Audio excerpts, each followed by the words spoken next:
Cooking അറിയാത്തവർക്ക് പോലും വളരെ എളുപ്പത്തിൽ ചെയ്തെടുക്കാൻ പറ്റുന്ന ഒരു കേക്കിൻ്റെ റെസിപ്പി ആയിട്ടാണ് ഞാനിന്ന് വന്നിരിക്കുന്നത്.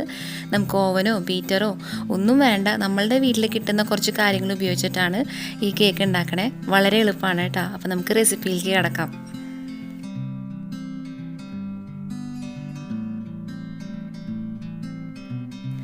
ആദ്യം തന്നെ കേക്കിൻ്റെ ബാറ്റർ മിക്സ് ചെയ്യാനായിട്ട് ഒരു ക്ലീൻ ബൗൾ എടുത്ത് വെച്ചിട്ടുണ്ട്. അതിലേക്ക് 125 ml, കപ്പിൻ്റെ കണക്ക് പറയുകയാണെങ്കിൽ പകുതി കപ്പ് തൈരാണ് ചേർത്ത് കൊടുക്കുന്നത്. തൈരൊക്കെ എടുക്കുമ്പോൾ ശ്രദ്ധിക്കുക, ഭയങ്കര പുളിച്ചതും അതുപോലെ കുറച്ച് പഴകിയ തൈരൊക്കെ എടുക്കാതിരിക്കണതാണ് നല്ലത്. ഞാനിപ്പോൾ പുറത്തുനിന്ന് വാങ്ങിക്കണ നല്ല കട്ടി തൈരാണ് ചേർത്ത് കൊടുത്തിരിക്കണേ. അതിലേക്ക് പഞ്ചസാര പൊടിച്ചതാണ് ചേർക്കേണ്ടത്. പഞ്ചസാര പൊടിച്ച് തന്നെ ചേർക്കണം. എന്താണെന്ന് വെച്ചാൽ പൊടിച്ചതും പൊടിക്കാത്തതുമായിട്ടുള്ള പഞ്ചസാരയുടെ മധുരത്തിൻ്റെ അളവ് വ്യത്യാസമുണ്ട്. അപ്പോൾ പഞ്ചസാര 90 ഗ്രാമാണ് ചേർക്കുന്നത്. എന്നിട്ട് രണ്ടും കൂടി നന്നായിട്ട് അങ്ങോട്ട് മിക്സ് ചെയ്യുക. പഞ്ചസാരയുടെ തരികളൊട്ടും അറിയാത്ത പോലെ നന്നായിട്ട് അലിഞ്ഞ് ചേരുന്ന രീതിയിൽ നന്നായിട്ട് മിക്സ് ചെയ്ത് കൊടുക്കുക. അപ്പോൾ 1 കപ്പ് തൈരും 1 കപ്പ് പഞ്ചസാര പൊടിച്ചതും നന്നായിട്ട് മിക്സ് ചെയ്തെടുത്തതിന് ശേഷം നമുക്കിനി അതിലേക്ക് 3 ടേബിൾ സ്പൂണോളം ബട്ടറാണ് ചേർത്ത് കൊടുക്കേണ്ടത്. അപ്പോൾ ബട്ടർ ഇല്ലെങ്കിൽ ഇനി വിഷമിക്കൊന്നും വേണ്ട കേട്ടോ. നമുക്ക് വേണമെന്നുണ്ടെങ്കിൽ അതിന് പകരമായിട്ട് നെയ്യ് ചേർത്ത് കൊടുക്കാം. നെയ്യില്ലെങ്കിൽ സൺഫ്ലവർ ഓയിൽ ചേർത്ത് കൊടുത്താൽ മതി. വെളിച്ചെണ്ണ ഒന്നും ചേർക്കരുത് കേട്ടോ. എന്നിട്ട് നന്നായിട്ട് അങ്ങോട്ട് മിക്സ് ചെയ്ത് കൊടുക്കുക. ഞാൻ ഒരു സാധാരണ സ്പൂൺ എടുത്തിട്ടാണ് മിക്സ് ചെയ്യണേ. നേരത്തെ തൈരും പഞ്ചസാരയും മിക്സ് ചെയ്തത് മറ്റേ വിസ്ക് വെച്ചിട്ടായിരുന്നു. അപ്പോൾ വിസ്ക് വേണമെന്ന് നിർബന്ധമൊന്നുമില്ല കേട്ടോ. നമ്മളുടെ കയ്യിൽ എന്തെങ്കിലും സ്പൂണൊക്കെ ഉണ്ടാവില്ലേ, അത് വെച്ചിട്ട് മിക്സ് ചെയ്താലും മതി. നമ്മളുടെ എല്ലാ ഇൻഗ്രീഡിയൻസും നല്ലപോലെ ചേരണമെന്ന് മാത്രം.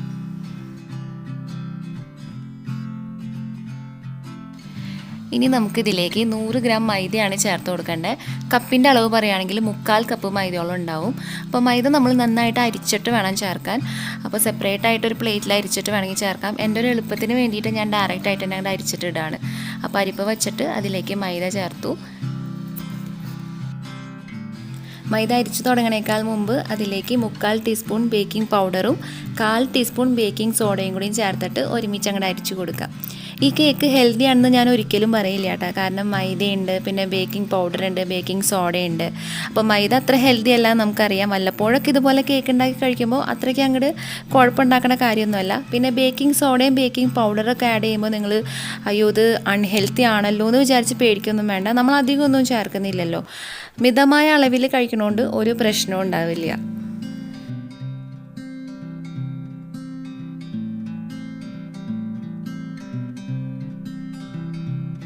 അപ്പോൾ നമ്മുടെ മാവ് നന്നായിട്ട് അതിലേക്ക് അരിച്ച് ചേർത്തിട്ടുണ്ട്. മൈദയും ബേക്കിംഗ് സോഡയും ബേക്കിംഗ് പൗഡറൊക്കെ അരിച്ച് ചേർത്തിട്ടുണ്ട്. ഇനി നന്നായിട്ട് മിക്സ് ചെയ്യുക. മിക്സ് ചെയ്തിട്ട് ഒട്ടും കട്ട കുത്താതെയും അതുപോലെ എയർ ബബിൾസ് ഒന്നും ഇല്ലയെന്ന് ഉറപ്പ് വരുത്താം. നന്നായിട്ട് തന്നെ സമയം എടുത്ത് മിക്സ് ചെയ്യുക.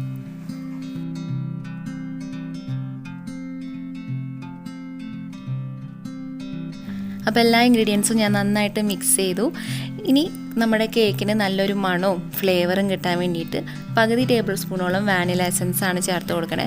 വാനില എസൻസ് ഇല്ലാത്തവർക്ക് ഈ ഒരു സ്റ്റെപ്പ് സ്കിപ്പ് ചെയ്യാം. ഇത് ചേർത്തില്ലെങ്കിലും കുഴപ്പമൊന്നുമില്ല കേട്ടോ. പിന്നെ അവസാനമായിട്ട് കുറച്ച് ടൂട്ടി ഫ്രൂട്ടി ചേർത്ത് കൊടുക്കുന്നുണ്ട്. നമ്മളുടെ കേക്കിന് നല്ല ഭംഗിയും പിന്നെ കേക്ക് കഴിക്കണതിൻ്റെ ഇടയിൽ കടിക്കാൻ കിട്ടാൻ വേണ്ടിയിട്ട് ടൂട്ടി ഫ്രൂട്ടി ചേർത്ത് കൊടുക്കുന്നുണ്ട്. പല കളറിലുള്ള ടൂട്ടി ഫ്രൂട്ടി ആണെന്നുണ്ടെങ്കിൽ കുറച്ചും കൂടി ഭംഗി ഉണ്ടാവും നമ്മുടെ കേക്ക് കാണാനായിട്ട്.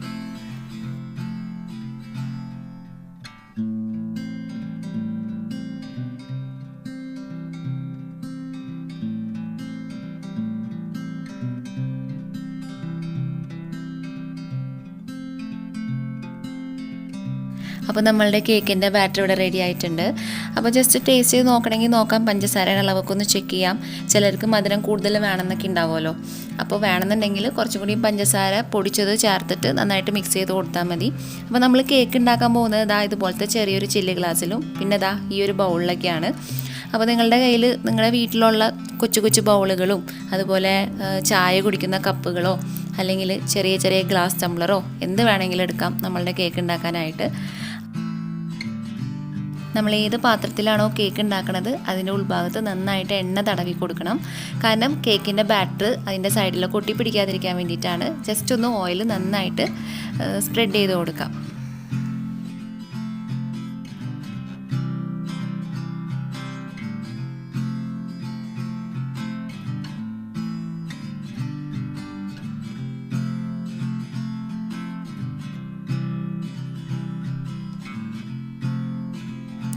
ഞാനിപ്പോൾ ഇവിടെ 2 സ്റ്റീൽ ബൗളും 2 ചില്ലിൻ്റെ ഗ്ലാസ്സുമാണ് എടുത്തിരിക്കുന്നത്.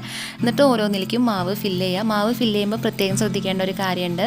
നമ്മൾ ആ പാത്രത്തിൻ്റെ പകുതി ഭാഗം വരെ മാവ് ഫില്ല് ചെയ്യാൻ പാടുള്ളൂ. കാരണം ഈ കേക്ക് ഉണ്ടല്ലോ ഡബിൾ സൈസായിട്ട് പൊന്തി വരും.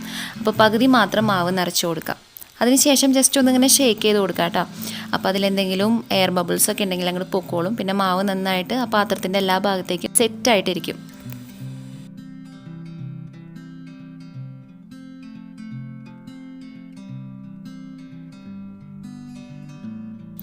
കുറച്ചും കൂടി ടൂട്ടി ഫ്രൂട്ടി ഞാനൊന്ന് ഡെക്കറേറ്റ് ചെയ്യാൻ വേണ്ടിയിട്ട് യൂസ് ചെയ്യുന്നുണ്ട്.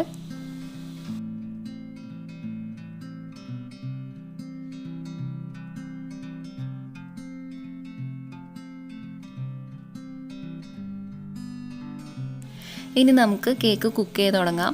ആദ്യം തന്നെ നമ്മൾ ചെയ്യേണ്ടത് നമ്മളുടെ വീട്ടിൽ കറിയൊക്കെ വയ്ക്കാൻ ഉപയോഗിക്കുന്ന ചീനച്ചട്ടിയോ അല്ലെങ്കിൽ പാനൊക്കെ ഉണ്ടാവില്ലേ, അതെടുത്തിട്ട് ഒരു 5 മിനിറ്റ് ലോ ഫ്ലെയിമിലിട്ടിട്ട് പ്രീ ഹീറ്റ് ചെയ്യാൻ വെക്കാം. നമ്മൾ ഓവനൊക്കെ പ്രീ ഹീറ്റ് ചെയ്യില്ലേ, അതേപോലെ തന്നെ ലോ ഫ്ലെയിമിലിട്ടിട്ട് വേണം ഒരു 5 മിനിറ്റ് നന്നായിട്ട് ചൂടാവാനായിട്ട് വെക്കുക.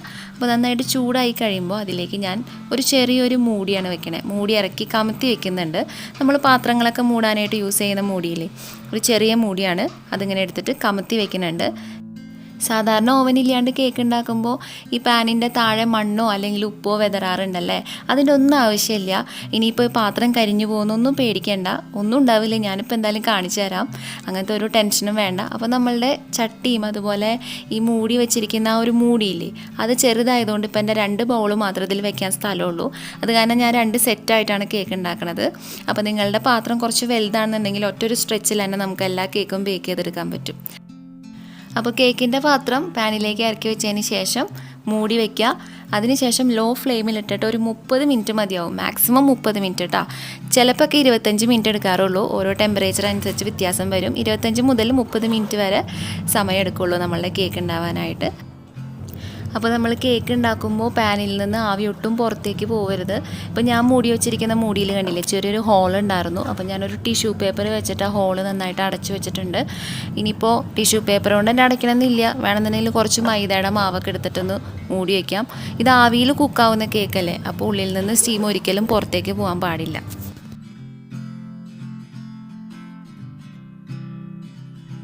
ഇതുപോലത്തെ ചില്ലിൻ്റെ മൂടിയൊക്കെ ആണെന്നുണ്ടെങ്കിൽ കേക്ക് ഇങ്ങനെ വെന്ത് നല്ല രസമായിട്ട് പൊന്തി വരുന്നത് നമുക്ക് കാണാനായിട്ട് പറ്റും. അപ്പോൾ നമ്മൾ ബൗളിൻ്റെ പകുതി ഭാഗത്തോളം മാത്രം മാവ് നിറച്ചിട്ടുണ്ടായിരുന്നുള്ളൂ. ഇപ്പോൾ നന്നായിട്ട് വെന്ത് പൊന്തി വന്നിട്ടുണ്ട്.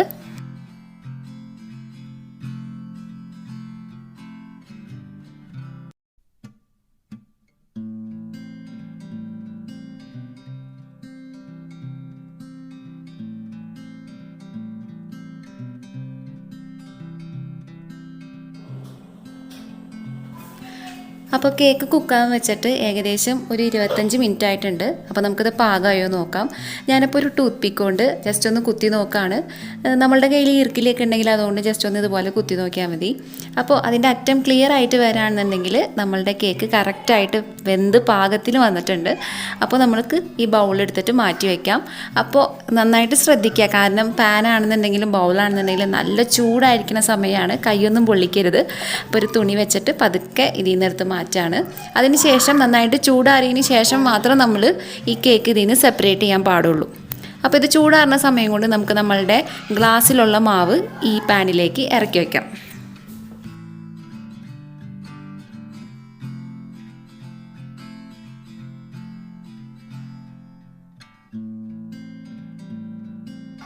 അപ്പോൾ ഗ്ലാസ് വെച്ചപ്പോൾ ഉണ്ടല്ലോ, ഗ്ലാസ്സിന് ഹൈറ്റുള്ള കാരണം പാൻ മൂടാൻ പറ്റുന്നുണ്ടായിരുന്നില്ല. അപ്പോൾ നമ്മൾ ആ പാനിലുള്ള മൂടി ഉണ്ടല്ലോ, മൂടി ഞാൻ ഇങ്ങോട്ട് തിരിച്ച് വെച്ചിട്ടുണ്ടായിരുന്നു.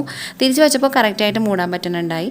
അപ്പോൾ മൂടി കമത്തി വെക്കണമെന്ന് നിർബന്ധമൊന്നുമില്ല കേട്ടോ, എങ്ങനെ വേണമെങ്കിലും വെക്കാം.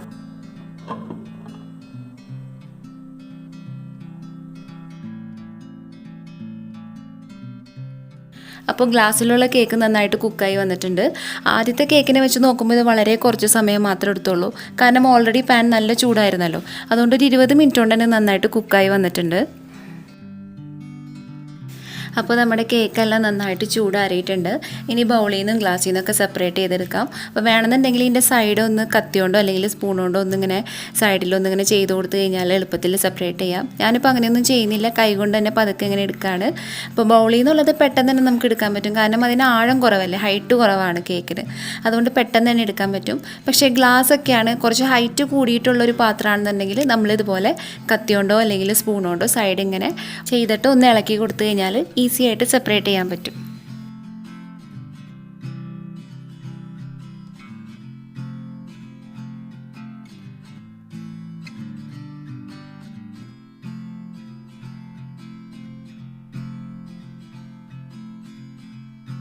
അപ്പോൾ വളരെ ടേസ്റ്റി ആയിട്ടുള്ള നല്ല സോഫ്റ്റ് ആയിട്ടുള്ള പഞ്ഞി പോലത്തെ കേക്ക് ഇവിടെ റെഡി ആയിട്ടുണ്ട്. കുട്ടികൾക്കും മുതിർന്നവർക്കും ഒരുപോലെ ഇഷ്ടപ്പെടുന്നൊരു ടേസ്റ്റാണ്. അപ്പോൾ എല്ലാവരും ട്രൈ ചെയ്ത് നോക്കണം. എന്തെങ്കിലും ഡൗട്ട് ഉണ്ടെങ്കിൽ താഴെ കമൻറ്റ് ചെയ്ത് ചോദിച്ചോളൂ, ഞാൻ റിപ്ലൈ തരാം. അപ്പോൾ നിങ്ങൾക്ക് ഈ വീഡിയോ ഇഷ്ടമായോ? ഇഷ്ടമായാലും ലൈക്ക് ചെയ്യുക, സബ്സ്ക്രൈബ് ചെയ്യാത്തിട്ടുണ്ടെങ്കിൽ സബ്സ്ക്രൈബ് ചെയ്യുക. അപ്പോൾ മറ്റൊരു വീഡിയോയിൽ കാണാം. Bye bye, take care. എല്ലാവരും സേഫായിട്ടും ഹെൽത്തി ആയിട്ടും ഇരിക്കുക.